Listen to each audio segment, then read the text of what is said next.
Hypotheses, axioms, and models. One should not think that everything can be proved with physics and mathematics. All physics and also mathematics is based on assumptions, each of which is variously called a hypothesis or axiom or postulate, etc. For example, the universal law of gravitation proposed by Newton is an assumption or hypothesis which he proposed out of his ingenuity. Before him, there were several observations, experiments, and data on the motion of planets around Sun, motion of the moon around the Earth, pendulums, bodies falling towards the Earth, etc. Each of these required a separate explanation, which was more or less qualitative. What the universal law of gravitation says is that if we assume that any two bodies in the universe attract each other with a force proportional to the product of their masses and inversely proportional to the square of the distance between them, then we can explain all these observations in one stroke. It not only explains this phenomena, it also allows us to predict the results of future experiments. Hypothesis is a supposition without assuming that it is true. It would be not fair to ask anybody to prove the universal law of gravitation because it cannot be proved. It can be verified and substantiated by experiments and observations.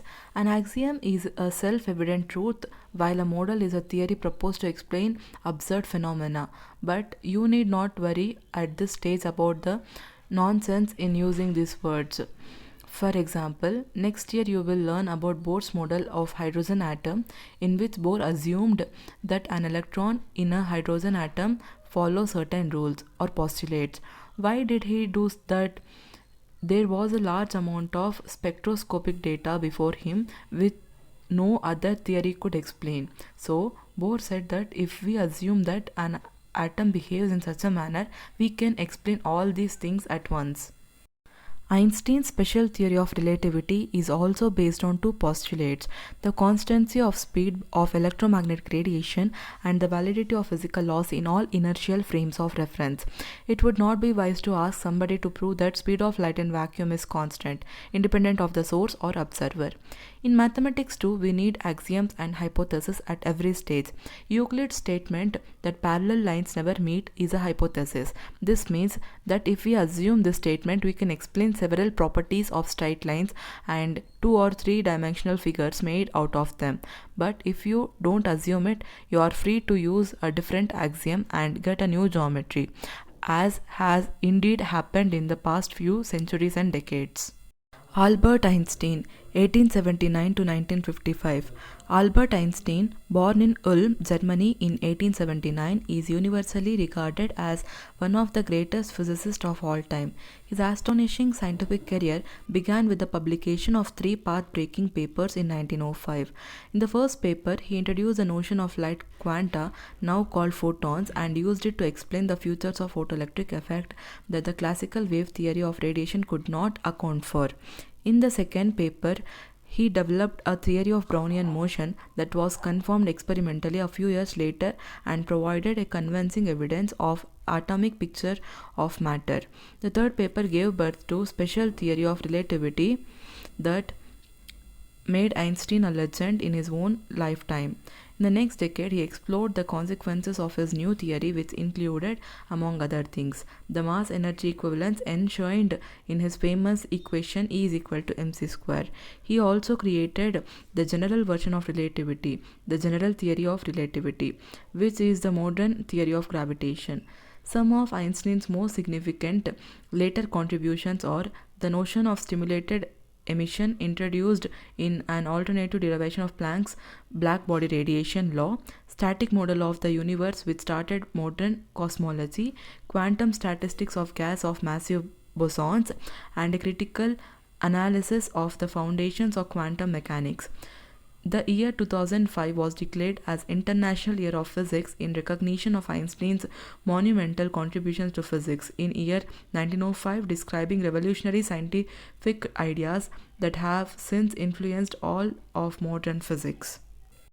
Satyendranath Bose, 1894 to 1974.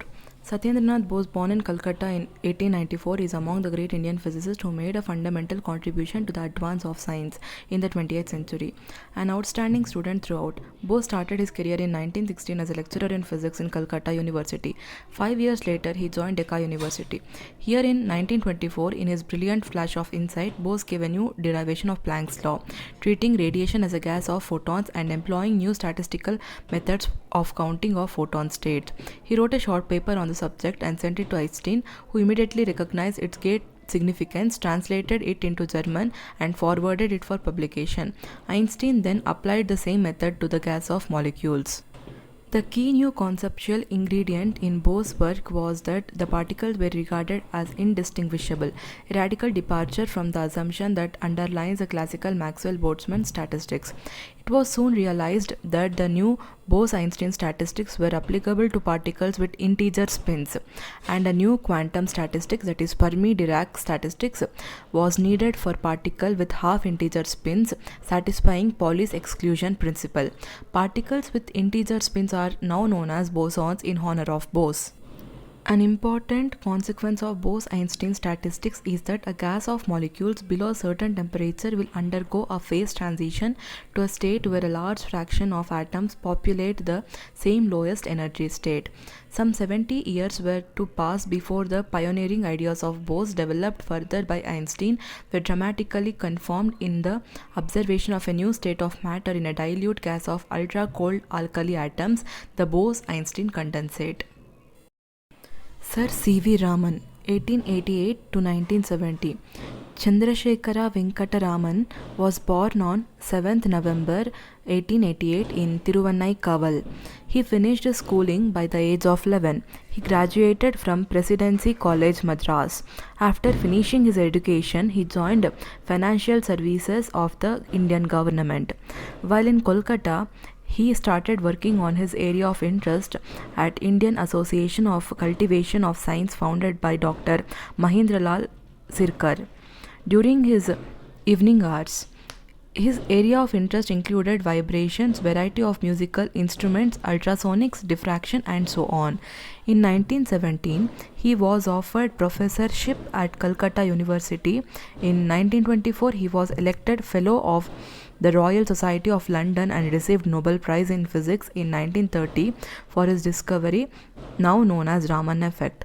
The Raman effect deals with the scattering of light by molecules of a medium when they are excited to vibrational energy levels. This work opened totally new avenues for research for years to come.